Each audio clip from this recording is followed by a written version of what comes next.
इस दुनिया में अरबों लोग हैं और सभी सफलता प्राप्त करना चाहते हैं। बहुत से लोग ऐसे हैं जो सफलता के लिए शुरुआत ही नहीं करते, लेकिन बहुत से लोग ऐसे भी हैं जो सफलता प्राप्त करने के लिए शुरुआत तो कर देते हैं, लेकिन सफलता के रास्ते में केवल 2 कदम रखते ही जब एक छोटी सी प्रॉब्लम सामने आती है और अपना सीना तान लेती है तो कुछ लोग डर जाते हैं।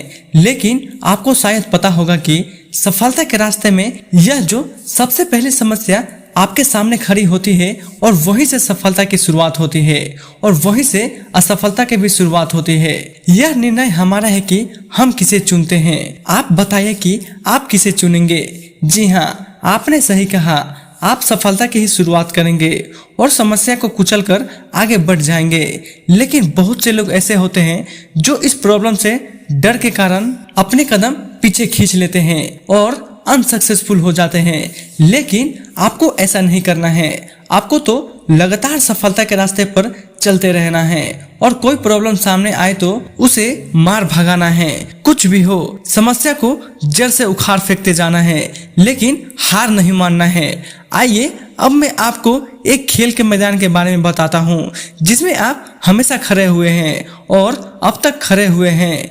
जब से आप इस दुनिया में आए हैं और तब तक खड़े रहेंगे जब तक आप चाहेंगे। यह दुनिया एक खेल का मैदान ही तो है और आप इसके एक खिलाड़ी हैं, तो आपको जीतना है और जीतने के लिए आपको खेलना होगा। तो देर किस बात की है, शुरू हो जाओ और जीवन के इस मैदान में खेलना शुरू कर दो और तब तक खेलो जब तक जीत ना जाओ। इस दुनिया के लाखों खिलाड़ी कभी किसी समस्या की वजह से तो कभी किसी असफलता की वजह से मैदान तक छोड़ देते हैं, लेकिन आपको ऐसा नहीं करना है। आपको लगातार मैदान में डटे रहना है और यदि आप जीवन के मैदान में डटे रहेंगे तो कोई भी आपको हरा नहीं सकता, क्योंकि जब तक आप मैदान में रहेंगे हारे हुए नहीं माने जाएंगे। यदि आप जीवन के इस मैदान में यदि एक बार फिसल भी जाओ तो कोई फर्क नहीं पड़ता, क्योंकि आप मैदान में हो। उठिए और फिर से शुरू हो जाइए। अगर दूसरी बार भी गिर जाओ तो एक बार गिर जाओ तो एक बार फिर से उठिए, तीसरी बार भी गिर जाओ तो एक बार फिर से उठिए और तब तक मैदान में डटे रहिए जब तक सफलता हासिल ना हो जाए। दोस्तों, सफलता एक मोती की तरह होती है जिसे पाने के लिए समुद्र में गोता लगाना पड़ता है और गहराई में जाकर मोती के लिए प्रयास करना पड़ता है। जरूरी नहीं है कि एक बार में ही मोती मिल जाए। आपको तब तक समुद्र में गोता लगाकर उसकी गहराइयों में जाना है जब तक मोती ना मिल जाए। यदि असफल हो जाओ तो इसे एक चुनौती के रूप में ले लो।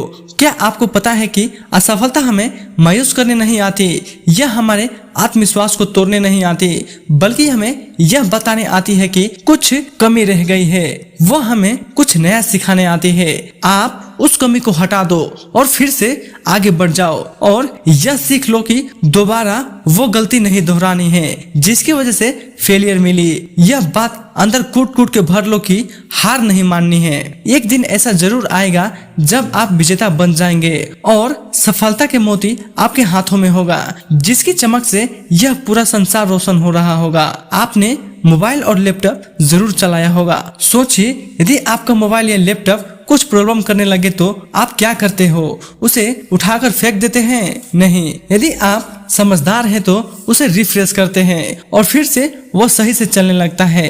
इसी प्रकार यदि आपका इंटरनेट समस्या करे तो आप उसे रिकनेक्ट करते हैं। यदि आपको अपने गोल के साथ भी अनेकों प्रॉब्लम और फेलियर के चलते आपको गोल के साथ कनेक्शन टूटने लगता है, तब हार मत मानो, बल्कि खुद को रिफ्रेश करो और अपने गोल के साथ खुद को दोबारा रिकनेक्ट करो। तब जिंदगी का पिक्चर एक बार फिर क्लियर और स्मूथ चलने लगेगा।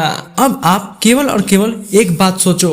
यह सोचो कि कोई व्यक्ति जीवन में असफल क्यों होता है। सोचो, कुछ रिप्लाई जरूर मिलेगा। कोई कहेगा कि सफलता के रास्ते में आने वाली समस्या के कारण असफलता हाथ लगती है। कोई कहेगा परिस्थितियां विपरीत थी, तो कोई भाग्य को दोष देगा, तो कोई किसी अन्य कारण को दोषी ठहराएगा। लेकिन इनमें से कोई भी बात सही नहीं है, क्योंकि दुनिया की किसी भी ताकत में इतना दम नहीं है कि वो आपको हरा सके। आप तभी हारेंगे जब आप हार मान लेंगे, और जब तक आप हार नहीं मानोगे तब तक मैदान में डटे रहेंगे। जब तक मैदान में डटे रहेंगे तब तक आप अपने विजेता बनने की 100% संभावना बनी रहेगी। रिजल्ट यह है कि आपको कोई हरा नहीं सकता। जीवन के मैदान में डटे रहिए। जब तक आप मैदान में हैं, आप हंस सकते हैं, रो सकते हैं, भटक सकते हैं, सीख सकते हैं। बस डटे रहिए, मैदान मत छोड़िए और कभी हार मत मानिए। आखिरी बात यही कहना चाहूंगा कि अपना ख्याल रखिए और आगे बढ़ते रहिए।